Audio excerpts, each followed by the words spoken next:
For Defensive Player of the Year, this is me being purely biased. I went for Wemby. First year in the league. Obviously, he's tall as shit, but, he was a rookie. He led the league in blocks at 254, averaged 3.6 blocks, finished top 10 in rebounds as well, too. And he finished top 10 in rim protection as well.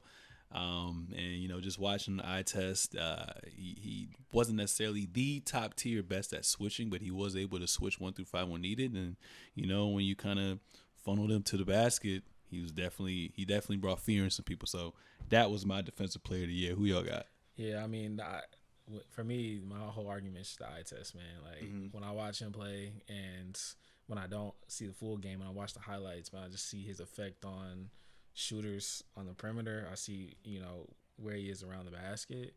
And, man, I'm just like, the sky's the limit for bro.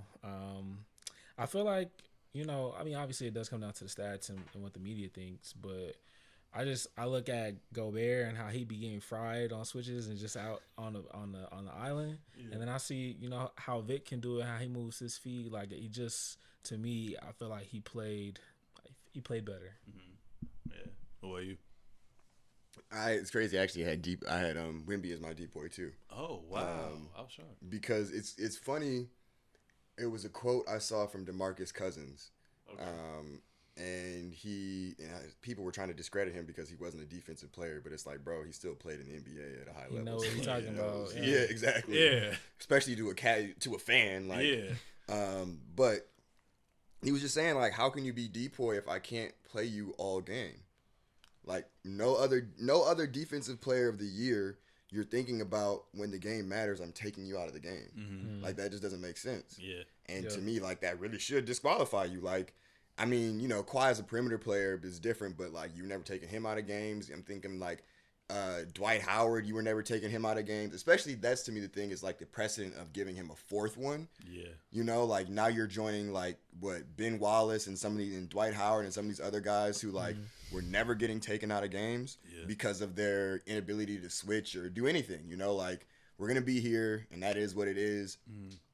I also understand the game has changed since then, but you still have other big men who are able to like Bam Adebayo. He doesn't shoot. One of mine too. He's been trying to shoot threes recently, but he doesn't space the floor, and he's gonna be in there at the end of the game because he can, and like that's your real defensive value to me. And it's like you're saying, like Wemby you're never taking him out of the game regardless because of everything he can do, and like he's tall, but that's what's aided a lot. I mean, so is Rudy Gobert, and he has long arms. Like, that's what's aided a lot of DPOYs. Like, it is what it is.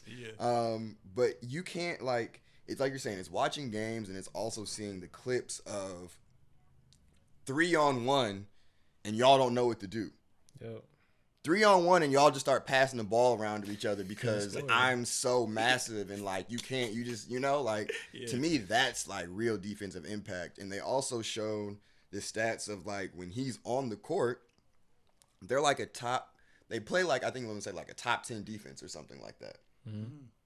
And, of course, his record is, I feel like, the reason that he's not going to win it. Like, but when you look at the fact that most of the season he was playing like 27 minutes a game. So, like, when he was on the court, they were a good defensive team, but Pop, for whatever reason, decided he didn't want to play him for half the game. And it's also the fact of, like, so clearly that roster is ass. And even with this ass roster, when I'm out there, we're still good on defense. Yeah. That's crazy. So. Yeah. And the next transition is, we can put these together. Rookie of the year. There should be I think that's the consensus. 21 points per game, 10.6 rebounds, 4 assists, 3.6 blocks, played 71 games, and I think he exceeded expectations. And what we said earlier, finished top 10 in rim protection. So consensus, right? Yeah, we ain't got to talk about it. If he's not a unanimous Rookie of the Year, whoever votes against him needs their vote taken away. Absolutely. I'm not saying anything about Rookie of the Year though. I just want to shout out the rookie Jaime Jaquez though. Like, incredible game, man. Like, I mean, I watched him too, his 4 years at UCLA, and I'm glad that there's certain players I see, and I'm glad they get drafted to the correct organizations, because you could be a good player and go to a wrong organization and shit don't turn out well for you. But I'm glad he went to that spot. He gonna be a great player, bro. Yeah. And he got Jimmy right there. Mm-hmm. He got a little wiggle. He's pretty athletic on the low. Yeah, man. He's tough too. He don't shy away. He's fearless, but I'm like, nigga, you got to work on that floater because you ain't gonna get shit over Joel B like that, sure. Bro. Yeah. But no, I like what I saw from him today. But I agree with you as well. Coach of the year, I just ended up going with Mark D. I don't know how to pronounce his last name. Mark D. OKC had the best record in the West, and I more so picked that just because of the young core. Who's y'all coach of the year?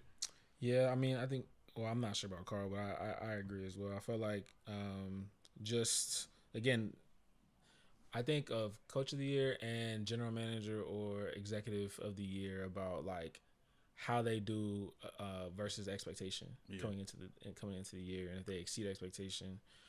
Versus like what the fans and what the media think of them. Yeah. And I felt like, OKC did that, and he's a big part of the reason why they went about that the way they did. So okay. What about you? Yeah, no, I think I'm really torn between Chris Finch and Dagnall. Mm-hmm. But I think I would go Dagnall as my coach of the year too, because regardless, again, to me the 1 seed thing doesn't mean anything because it was like 1 or 2 games that separated all of them. But having your team get to 57 wins, that and them being as young as they are, being able to like coach them into that, I think that is really impressive. And that is like, I mean, it's the same. I'm pretty sure Taylor Jenkins won coach of the year with the Grizzlies, didn't he? Mm-hmm. When they got 50-some wins, because it was the same thing. It was a young team. No one expected them to be at the top of the conference, and to be able to get that out of your guys is huge. So, yeah. Okay. 6 men a year. I was kind of torn between Naz Reid, who I went with, and then also Bobby Portis, but I ended up going with Naz Reid. Played 81 games, 14-5, shot 48% from the field, 41% from 3. And during Cat's absence, he stepped up and went from 14 to 18 points per game and upped his 3-point percentage to 3, and really was a good third option for them as well. But who y'all got? I actually went with Bobby Portis myself. I was reading something. This was from Bleacher Report, and they were talking about players. They come off the bench. They were talking about plus minus, but then they were also talking about just like the collective of how they do with points, rebounds, assists, steals, blocks, and rebounds and stuff like that. Yeah. They mentioned Keldon Johnson led in points per game. Tim Hardaway led in total points. But if you added up points, rebounds, assists, steals, and blocks for everyone, that Bobby Portis led in that group. And I just felt like, just being able to have your hands in multiple buckets, being a player that comes off the bench, I felt like that's kind of like what moved the needle for me. Yeah. And then, Nas, had a great year, man. Shot the ball really well, too. Mm-hmm. And I think he improved to me as well. And then, obviously, when Cat went out, he upped his level of play as well. Yeah. But I think Bobby did well enough this year, too, to earn it. I ain't mad. What about you? I actually went with Malik Monk. I feel like he missed the last couple of games, bias, and everybody kind of took him off, but he still played 72 games, which is more than enough.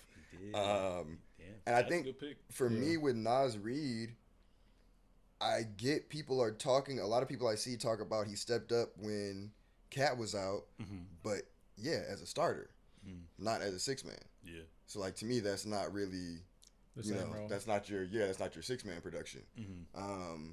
But yeah, I just think 15-5 is huge for somebody coming off the bench, especially like the 5 assists. Yeah, he was the spark plug for them. Hit a lot of threes, hit a lot of timely shots. Is always clutch. I think although they blew the Warriors out when the game was close, you could see how they missed him as well. Yeah,